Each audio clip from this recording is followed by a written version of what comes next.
About 3 weeks ago, Tyler Mantell was in a Home Depot at 6 a.m., taking his first steps in trying to solve a huge global problem.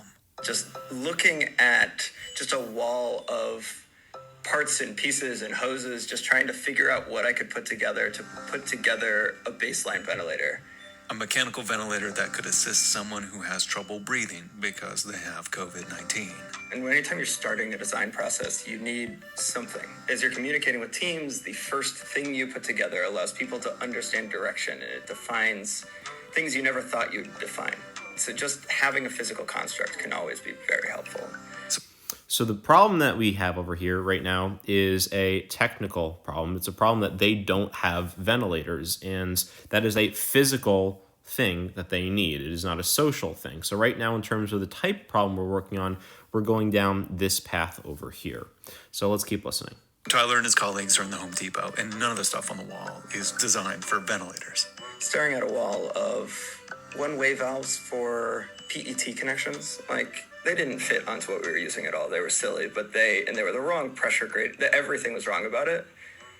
But we needed to understand what it is we were working with.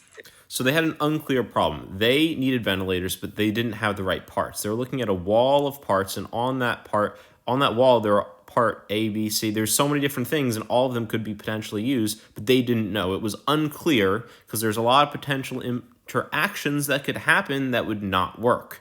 So they did not know what they were able to use. There were unknowns, where they didn't even know what possible parts could be used. So this problem that was being worked on was a wicked problem because they needed to create the best bad solution to, we don't have ventilators, what can be used to make a makeshift ventilator? So in terms of the design process, we now have figured out for the problem in this situation that it is a wicked problem. So with this information, we can then go down to the design process and we can define the problem that we need ventilators. So let's keep listening and see what happens. So the next clip that they're talking about is a scene from Apollo 13, which you're about to see. Back to the scene in Apollo 13. This is the scene where the mission control technicians have to figure out how to fit a square filter into a round hole using only the items that can be found in the Apollo 13 spacecraft, or all the astronauts are going to die. So this is the scene, and it is a problem solving, a technical problem that is also a wicked problem that had to showcase how this process is used. Gene, we have a situation brewing with Yes, carbon they do. dioxide. We had a CO2 filter problem on the lunar module, 5 filters on the limb. which were meant for 2 guys for a day and a half. So I told the doc, You're already They have up to too date much on carbon the dioxide. Anything over 15, and you get impaired judgment, blackouts, the beginnings of brain asphyxia. What about the scrubbers on the command module? They take square cartridges. The ones on the limb are round. Tell me this isn't a government operation. This just isn't a contingency we've remotely looked at. Those CO2 levels are going to be getting toxic. Well, I suggest you gentlemen invent a way to put a square peg in a round hole. Rapidly. Okay, people, listen up. People upstairs handed us this one, and we gotta come through. We gotta find a way to make this fit into the hole for this, using nothing but that. Let's get it organized. Okay, let's build a filter. Better get some coffee going too, someone. So if you're interested in watching the rest of that movie, go ahead. It is a fantastic movie, but we're going to continue on with the design process. So this is what happened when they tried to get supplies for the ventilators. Anyway, We just started throwing stuff in a cart. I think I put $150, $200 on my credit card and ran a bunch of stuff to the lab, and we started piling things together until it made our first iteration of a ventilator. as you can tell, Tyler Mantell doesn't normally make ventilators. So most of the time I make robots that swim through water pipes to find leaks. This is a huge problem with old infrastructure. 20% of the world's clean water is lost to leaky pipes. But suddenly, that wasn't the most pressing problem in the world. When coronavirus came and hit us like it did, the ability to travel and do, some of the big projects we have coming up went away. So we started to look at what else we could do. And my co-founder of the ventilator project is actually also my roommate. We work in the same building, and We just started talking about the fact that ventilators are going to be a huge shortage. And so I started digging into it, and you start to find out that a ventilator is not a difficult product. The lack of difficulty doesn't mean it's easy. It means it's straightforward. So Tyler and his co-founder at the Ventilator Project, Alex Frost, assembled a team of over 200 remote volunteer engineers, medical, regulatory, and business professionals to try and help solve the global ventilator shortage as fast as possible.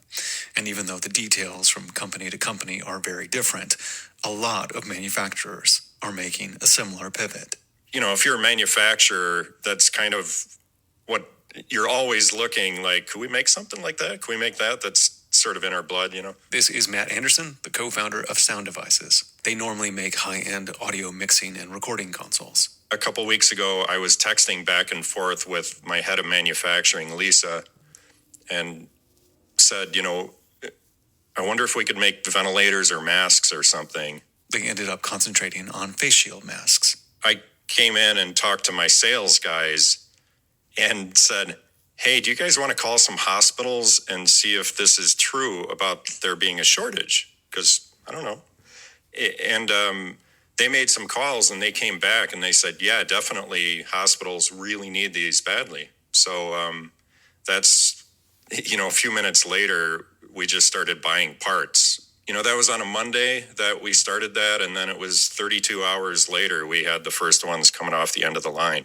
And today, if you go to the product page on sounddevices.com, you can order a 32-channel, 36-track mixer and a 100-pack of single-use medical face shields. So the idea behind this is they were able to make some ventilators with the parts they were able to find in Home Depot. They created their prototype, it was successful, and they're able to pass those out. So that prototype solution over here was constructed. Did the solution meet the goal? Well, no, they weren't real ventilators. So the problem, could it have been solved? Well, in this case, no, because they didn't have ventilators. But it was the best bad solution because they created these makeshift ventilators and they had to accept the solution because they didn't have anything else to work with. So this particular wicked problem has no best solution. But it was the best one they had, and they did that to try and help out hospitals for these patients. So the whole idea is that this design process can be used to solve any problem. And generally speaking, this process, if you're focused on the wrong problem, you're not going to solve the issue at hand. So if you were completely focused on finding ventilators that were unfindable, it might be something that is impossible. So you may have to dig into a problem using the strategy given earlier in computational thinking, where you decompose the problem, break it down, and try and figure out what can you do. And once you can look at the small little parts, you look for patterns and say, well, okay, other people are making ventilators, maybe I can make ventilators. And then you look for the parts. And then you remove every part of the problem of not having ventilators, and you simply look at the fact that, okay, we know we don't have ventilators. Let's look at this one situation where I wonder how can we make ventilators with what's available to us? And then walk yourself through the process, and you can see that that solution was the best bad solution, and it is going to work. So this is an example of using computational thinking with the design process, where you find the root cause of the problem, where that cause is we need ventilators. Can we somehow make those ventilators? And they did.